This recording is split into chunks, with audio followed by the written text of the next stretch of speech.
Hi, I'm Ben Ashcroft, and this is my second video. It's all new to me, this online stuff, and I'm just giving it a go. And considering the crisis we're in at the moment, I think this is the safest way to do things, because I won't be doing any presentations in person for quite some time.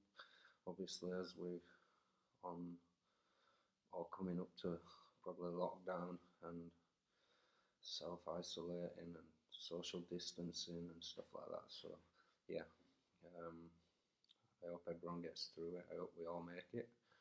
I think it's a very unsettling and unstable world we're living in right now, and I think this pandemic's very serious. The more time goes on, and I think it's the right thing to do is this social distancing at the moment, but that's not what this video is about. I just thought I'd wish everyone well, and like I say, I hope we all make it. Right, so the first thing I'm going to talk about is missing from home. So from very early on of going into care and getting my first conviction and being moved and split up from my brother, sister and mum, I was in foster parents, and that was the start of running off for me, going missing, not wanting to be there, wanting to be with my brother or other people that I'd already met or other people in care from children's homes, foster parents, because we all seem to meet and, you know, we'd drink and use substances, and we wouldn't want to go home or go back to the place that were caring for us. And we would be missing and go missing on a regular basis. And at times I'd sleep in bus station toilets, waste paper skips. I'd even sneak into other children's homes and hide under the bed of other young people so the staff wouldn't see us. You know, that's the stuff we did. Or we'd just stay up all night walking around town centre or just walking around areas and just generally just passing time. Sometimes we'd get up to mischievous stuff and obviously use substances, and yeah, going back to home sometimes wasn't what I wanted to do. I didn't want to, because I wanted to be around people just like me. And I would go missing, and very, very often I would get picked up by the police and taken back to these placements, but then within a certain amount of time I'd be gone again and meet back up with them. But the point of missing from home for me is, if people who look after children and safeguard them and care for them are going to say, we treat these children like our own, then that needs action. It's easy to say these things, but you know, putting this stuff into action is what counts. And for me, I can't ever remember one person ever coming looking for me when I was missing other than the police. Nobody. Even when I was returned back to the placements, not one person ever said, do you know what, Ben, I've been out looking for you last night. Because that would have sent such a positive message that I was valued, I was cared for, I was loved. It didn't matter where I was. You know, I was a young, vulnerable child at 12, 13, sleeping in all these places. I was at risk of exploitation of one kind or another.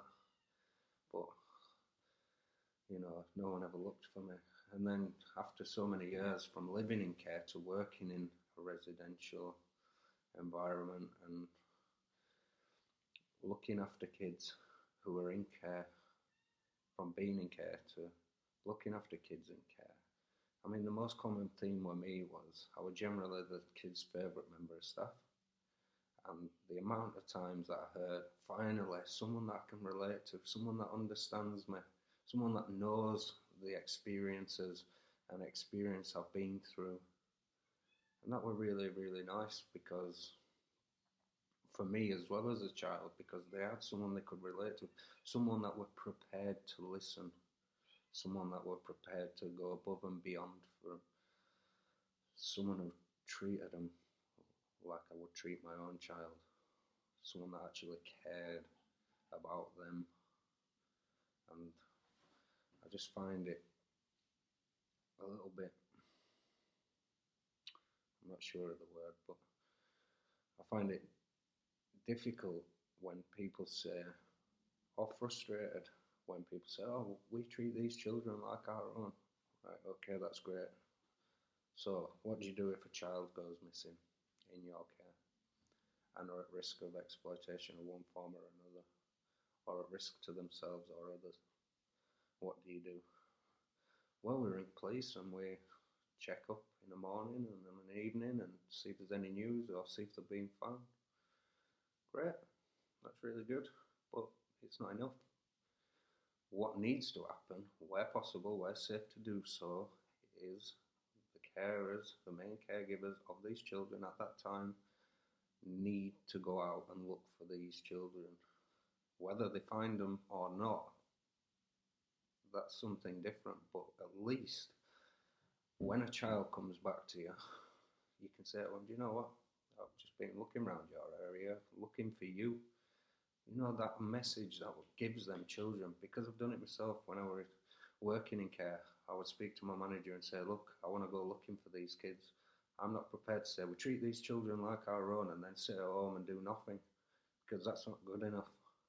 If that were my child, I would be out looking for them until I found them.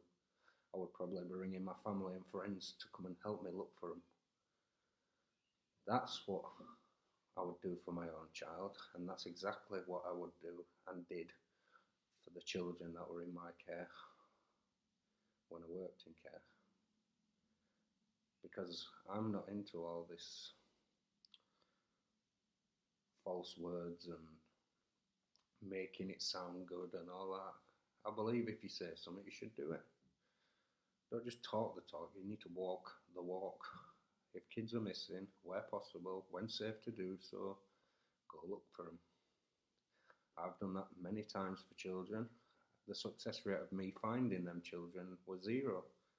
But when they came back and I told them, look, I've just been in your area, I've just been here, I've just been there, I've just been here, the difference that makes to that child is massive. Even though we didn't find them, they knew we were out looking for them. They knew we cared about them. They knew we wanted them to be safe.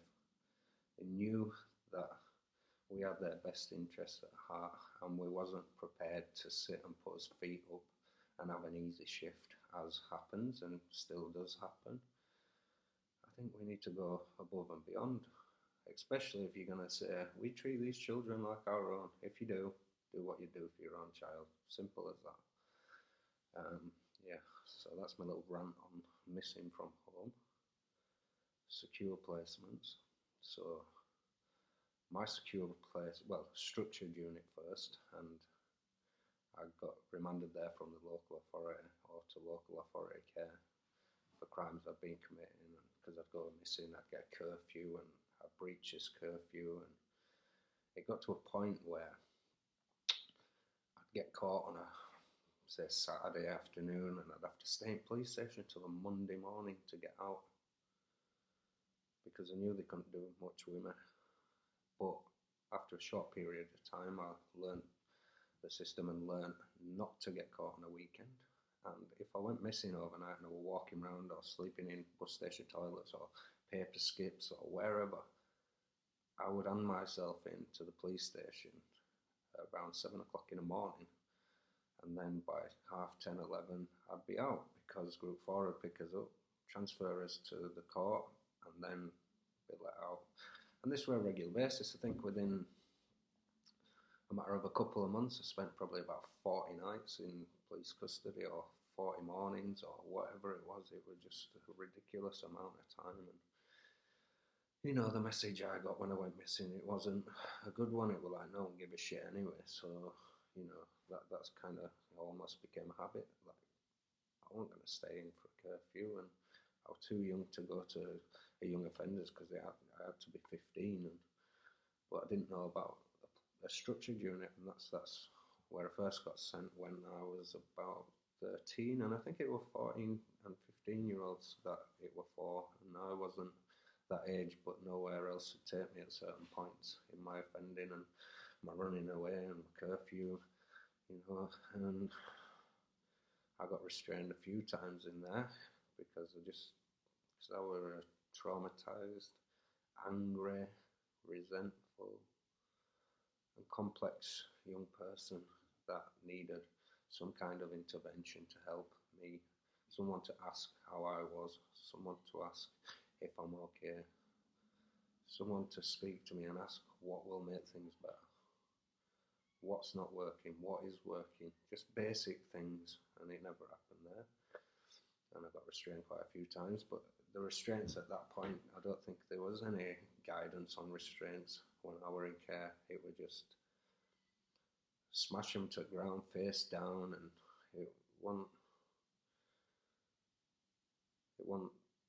very pleasant, but I suppose at times I did need restraining, but probably not to the extent that I was, because when I got restrained it made me more angry and I didn't want to stop, and it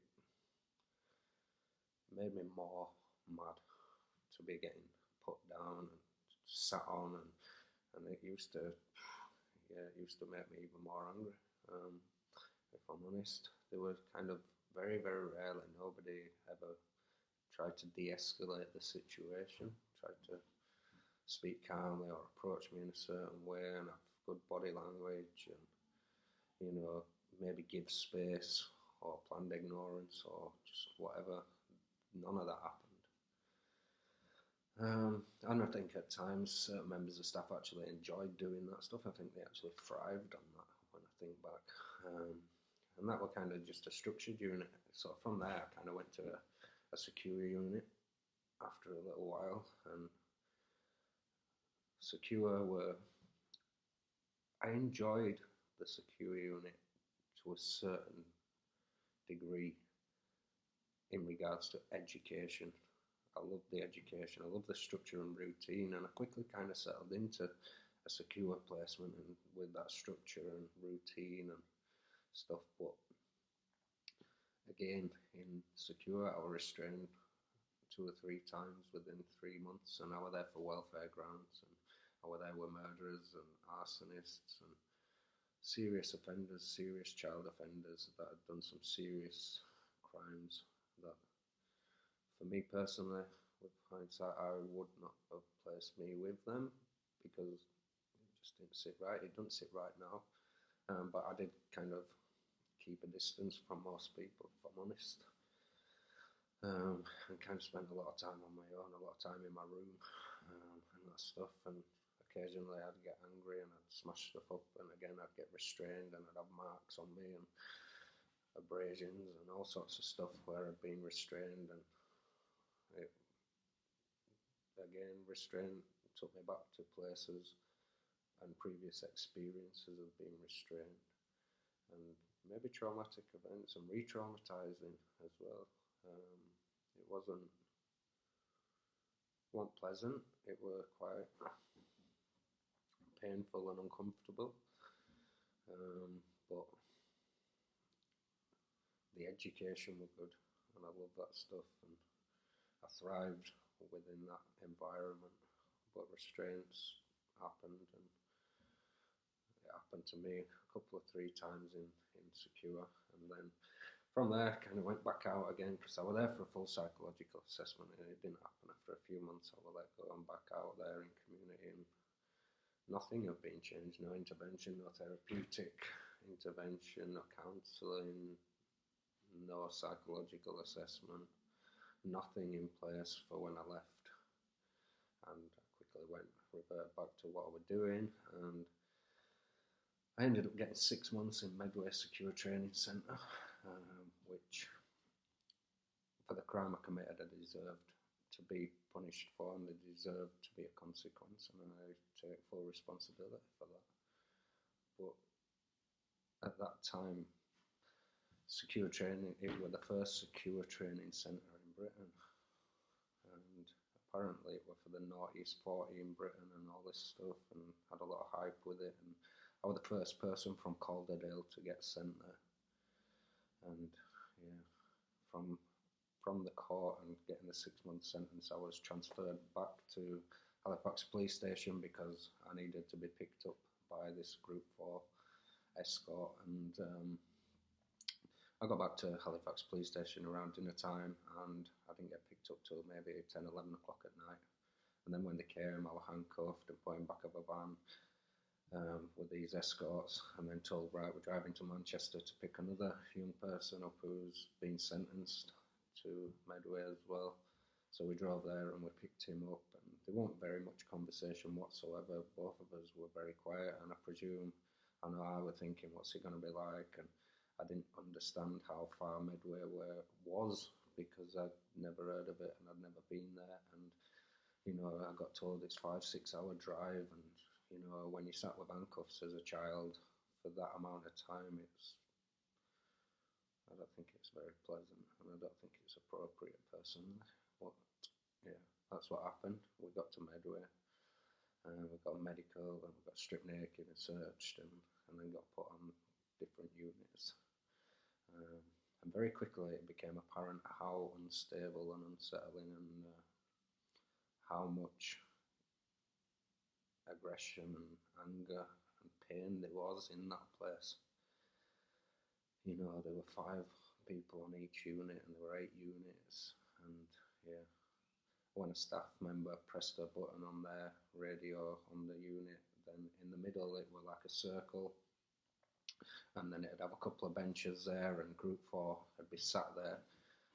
Group 4 First Response, I think it was called, if I remember rightly, and they were just running to whatever unit or wherever this issues were going on or incidents, and there were no de-escalation tactics. It was just smash, smash, smash. Whether it was with a shield or they just literally overpower you and put your face down on the floor. Fingers on your nose, fingers in back of your ears, knees in your neck, arms twisted all over, legs crossed and sat on, and getting kneed inside and literally manhandled. And it was, they weren't restraints, they were assaults, blatant assault. I mean, for me, I find it disgusting when I think back about it. You know, these were children, and for me personally, there were one Group 4 member who I didn't like massively, and he clearly didn't like me, and you could see him thrive when he was restraining and inflicting pain on children, because that's what we were. We were children. We might have been challenging and complex, but at the end of the day, we was children. And he thrived on it, and especially with me, he loved it. He loved to restrain me and hurt me, basically. And I'll always remember him. He had bleached blonde hair, and he was an absolute dick, to put it mildly. And he was something else. But you know, there were other people there.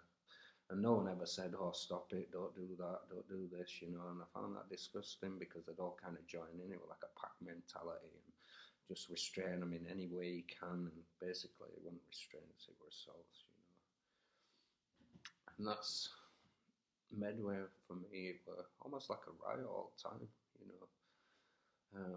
And the lad that I went there with, him and another lad escaped from there, and I presume they were the first 2 people to escape from Medway, because I was watching out my window of them climbing up the like green little fence with little holes in, and they were caught quite rapidly and brought back, but they definitely got out of there and got away from there, but didn't get very far. So yeah, but yeah, and then from one unit I got moved to another unit, and by this point there were a couple of other people from Calderdale there who I already knew as well, and it was, yeah, it was more comforting, but because I knew these people. But it were, again, I'd see them getting restrained. You know, restraints, they want, I don't know why I say restraints, because restraints isn't the word for what happened there. They want restraints. You know, I've done training in restraint as part of obviously the job of working with kids and having that training to restrain, and there were just no de-escalation tactics, no giving space, no planned ignorance, no speaking in a calm manner, having good body language, having a decent approach to speak to people calmly. It wasn't like that, you know. It was just straight from 0 to 100, and you would just get smashed basically. And there was none of this talking to start with, and maybe guiding, using minimum force, but not even to the extent of a figure of 4 and moving you. It would just blatant, just rag you about. And I've been trained to restrain, and for me that was the worst part of doing the work with the young people that I found. I didn't like it. I would obviously, for me, restraint is the last option, and only done if need, if they're in danger of harming themselves or someone else, or serious damage, or just in a dangerous situation. But also I appreciate sometimes it needs to be the first option, because I've been in work, and sometimes it is the first option to restrain, but again using minimum force, talking calmly, trying to de-escalate it, doing what you can not to inflame it. But again, I've worked with other people that, again, I'm not going to say enjoyed it, but I don't think they felt it like me. But again, I think that's because I've experienced restraints and assaults, and I didn't want to do that to the children and young people that I worked with. But I had to do it at certain points. I was assaulted many times while I worked there, and not once I got a child arrested for assaulting me personally. I've seen children be arrested for incidents, but there wasn't on me. I've been put in hospital a couple of times through incidents, and not once I got a child convicted or even arrested. And that's not why I went to work there.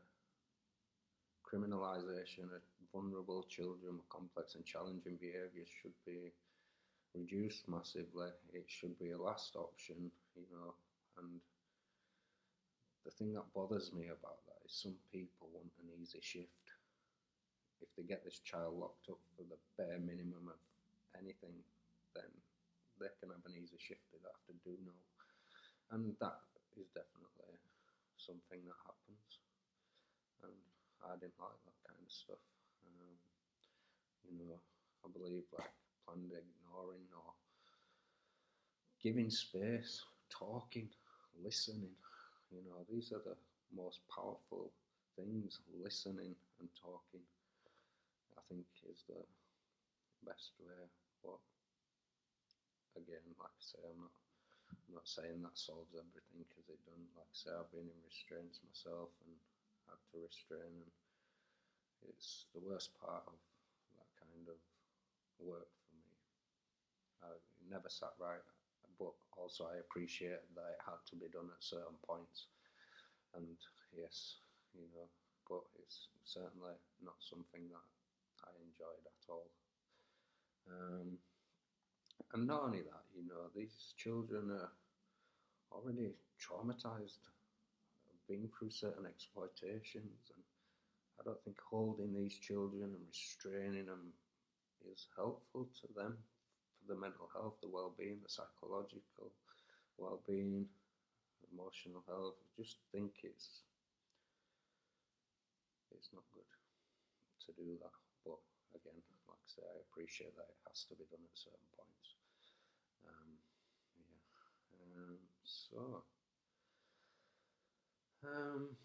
I'm just thinking now. I just think a lot of children in care, they're just vulnerable people. They've been through so much trauma and pain in their life. The current statistics, and I know these children aren't statistics, but it just kind of puts it in a little bit of perspective and that kind of thing. I mean, there's 63% of children and young people who come into care have been abused or neglected. That's a big number, especially when you have people judging some of our most vulnerable children, saying they're all naughty, they're all bad, they're all this, they're all that. It's ridiculous. There's only 1% currently, according to the NSPCC data, 1% are there for socially unacceptable behaviour. But 63% have been abused or neglected. So how can and why do people say, oh, they're bad, they're this, they're that? I think if people had been through them experiences of being abused, neglected, I'm sure that would have a start changing behaviour for them as well, and make them hit out in certain ways and act differently and behave differently. You know, these are traumatised children, you know. And they're the two main things for me. I don't understand how everyone can say, well, they're naughty, they're bad, they're this. 1% are there for socially unacceptable behaviour. 63% are there because of being abused or neglected. There's a big difference there. And if you'd been through an experience, maybe your behaviour would change. Maybe you would do things differently. Right. And then out of 45% of children and young people in care have one or more mental health disorders. 35% have emotional issues. 21% have depression. 27% have special educational needs. The impact of care for these young people who are already facing adversity and pain and trauma from their experiences need extra support. So, if that amount of children and young people have been abused and neglected, they have mental disorders, emotional disorders, depression, special educational needs, how can we, as a society, but mainly government, think it's acceptable to abandon children at 16 to 18 years old? I'm not sure. To me, it is a massive false economy. I've done quite a lot of research on it. And there's so many false economies within this. It's going to cost more in the long term to support these as adults through mental health, prisons, police, hospitals.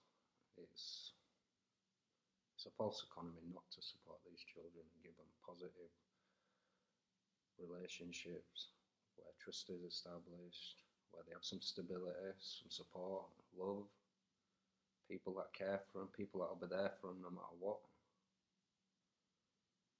Education is important, massively important, but again, it's stability. But the main thing for me is relationships. They just need that one person who cares about them, who will be there for them, who they can maintain a positive relationship with. And not only that, this kind of brings me back onto the campaign. Legislation were announced in 2013 for young people in foster care to stay until 21 if it's all agreed by everyone and there aren't any risks or safeguarding issues.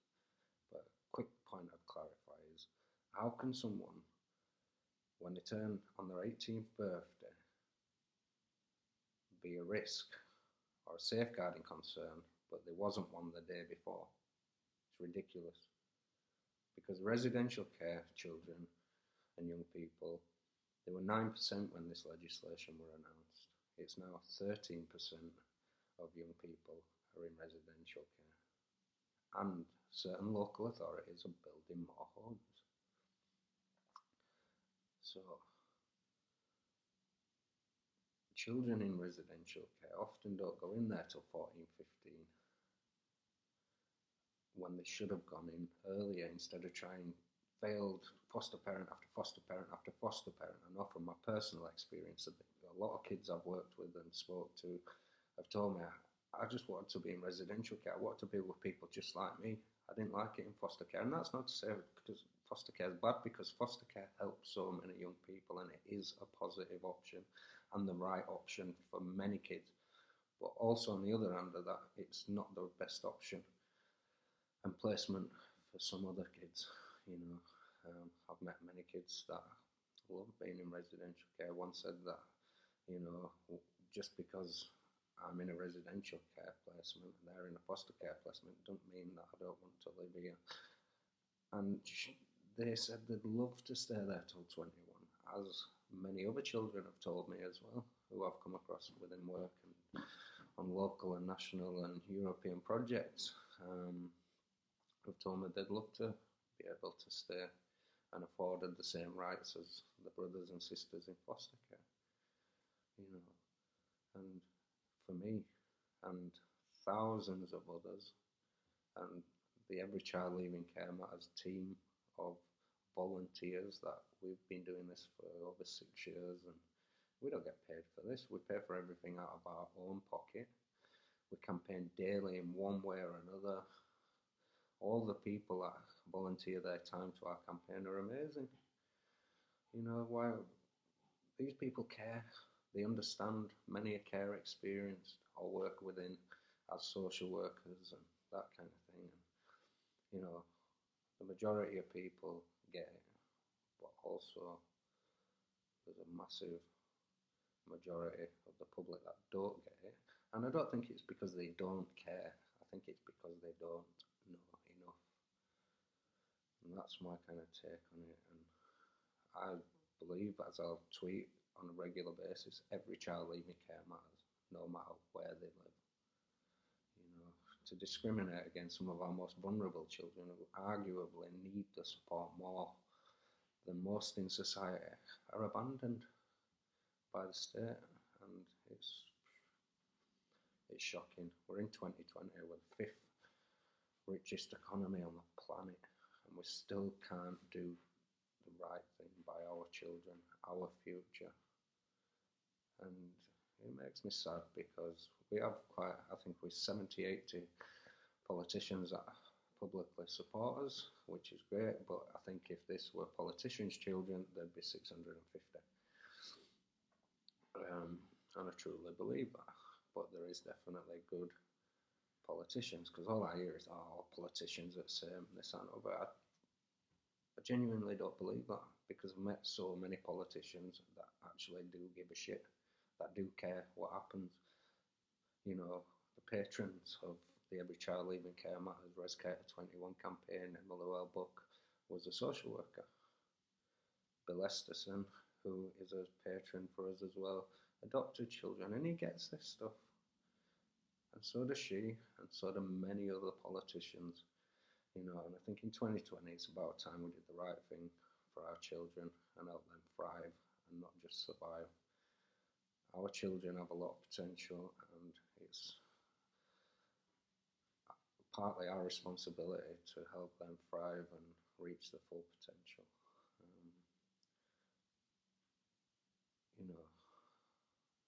Would we kick our own children out at 16 to 18 and on their 18th birthday say, you know what, don't get in contact again, you're on your own now, see you later? No, we wouldn't. And there's just one question I'll leave this with, and that's, would this be good enough for your children? Would you abandon them at 16 to 18 and tell them you don't want to ever see them again, and off you go, here's a little bit of money and a flat? These kids don't need a tenancy and bills and the pressures and stresses of life at such a young age after being through such traumatic experiences. They need support, they need people that care for them and love them, and they need stability, and they need a home, just like everybody else does. I don't know, maybe I'm just ranting on, but this is stuff that's obviously on my mind. Right, I'm going to leave it there, and I have a question from Candice, and it was, when did I find my purpose, or what experience or incident, time did I change or find my purpose? And for me, that was when my son was born, and so my son was born at 11:23, and my one of my best friends died in the afternoon, same afternoon, and I found out the same day. And I always swore I'd never let my son go through what I went through, and I swore that I'll do what I can on behalf of other people. But at that time, I didn't feel even part of the community. I didn't even I felt worthless. I had low self-esteem, low self-worth, self-loathing, all these other things that aren't healthy. And it took me a long time to get to a point where I thought, you know what, I can actually contribute to society. I can make a difference for other people. And I've done that, and it took me a long time to get to that point. But when I wrote my book and I started working on local and national and European projects, I was making a difference then. I've given evidence at select committees, spoke in Parliament 5-6 times, Whitehall, spoke at a lot of universities, a lot of annual general meetings, a lot of conferences. I've done quite a bit of work with the NHS, and I've contributed back, and now my book's on a couple of different social work courses at universities. So again, that's progress. In fact, from yesterday, someone asked me, who inspires me? For me, that's an easy question. It's certainly not famous people. It's people that achieve in the face of adversity. It's people with care experience or in care that don't let care define them. It's people that never give up.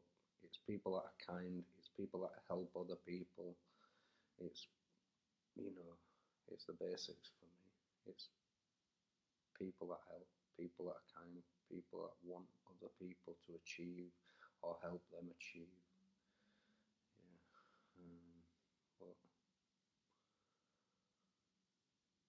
Yeah, it's a pretty easy question, that one, to be fair.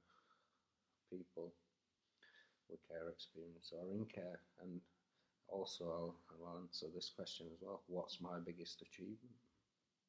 Well, like I just said, I've given evidence at select committees.